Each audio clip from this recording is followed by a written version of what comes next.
Unit 12, and welcome to the review of the LiPo balance charger, the iMax B6. Now, this isn't just the ordinary iMax B6, this is in fact the clone version of the iMax B6. I myself have actually got and used the iMax B6 standard version, the not clone one, and in this video I'm just going to review the clone version. I got hold of this clone from a dealer in China, Hobby King. Okay, you can get the clone version and the original version from Hobby King. So let's take a quick look at this one and see which features this one has.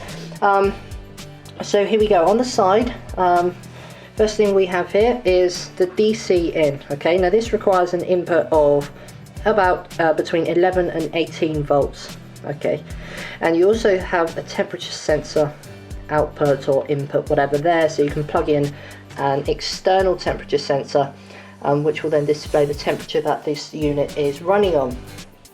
So zooming in a bit, we can then see here that it can charge LiPo, Li-ion or LiFe batteries, 1 to 6 cells. Okay, and it also can do NiCad or NiMad batteries 1 to 15 cells, or lead acid from 2 volts to 30 volt batteries. Okay, so loads of things that you can charge with this one. Loads of different batteries that you can actually charge, and it's a very nice unit for its price. It's very cheap because it's a clone.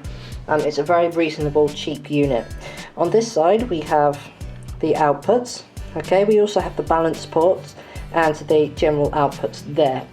So what I'm going to do is just take a quick look. I'm going to plug the unit in and we'll see how this one actually performs and how easy it is. And also later in a different video I will do a comparison between the clone and the non-clone. Obviously they are very similar, otherwise they wouldn't be a clone. But we'll see how reliable this one is over a period of time. So first thing I'm going to do is just going to connect that one up, and then there we go. So here we go, let's zoom in a bit and we'll take a closer look at the different functions that this one has to offer.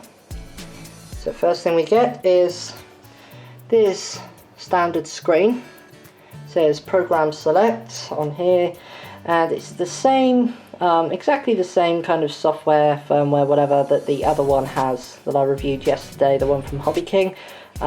They are all standard softwares that are used in here. So let's take a look through the options. First thing we come to is this one, program select. Okay, and then we can just scroll along, selecting which type of battery we wish to charge. So let's take a closer look. You have PB battery, the lead acid. We can charge a LiPo, a NiMi, a NiCad.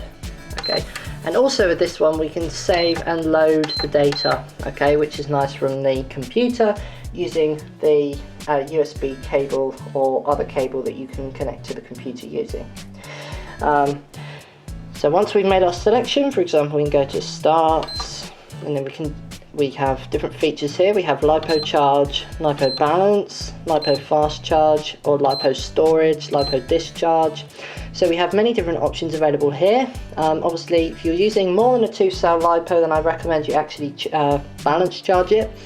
So then we would go here, start, and then we can select what amps we want, etc, etc. So it seems a very nice unit.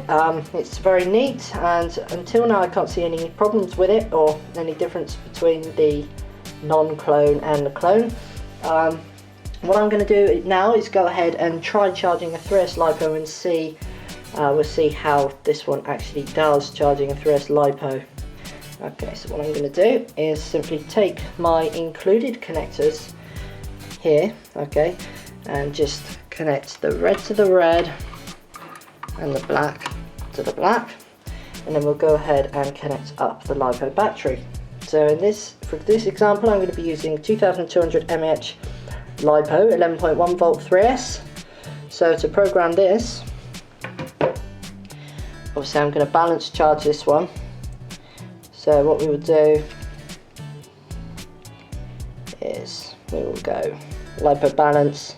I'm going to charge it at 2.2 amps and it's going to be 11.1 volts.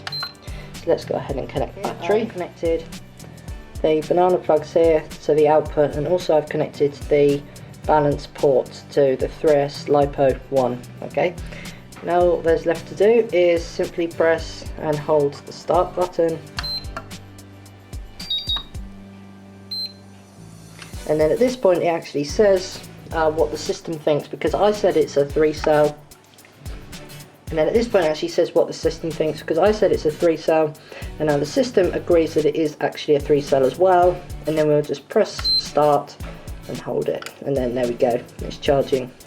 Here you can see what amps we're charging at, how long we've been charging for, and if we press this button we can now view the individual cell voltage as well, which is a very nice feature to have. It's charging a 3S LiPo, and until now I can't see any difference between the clone here and the original version, but obviously I have heard people say that their clone can overheat and cause problems with the battery, but I can't really comment on those because I haven't had those problems as yet, and hopefully I won't especially have any problems with the battery.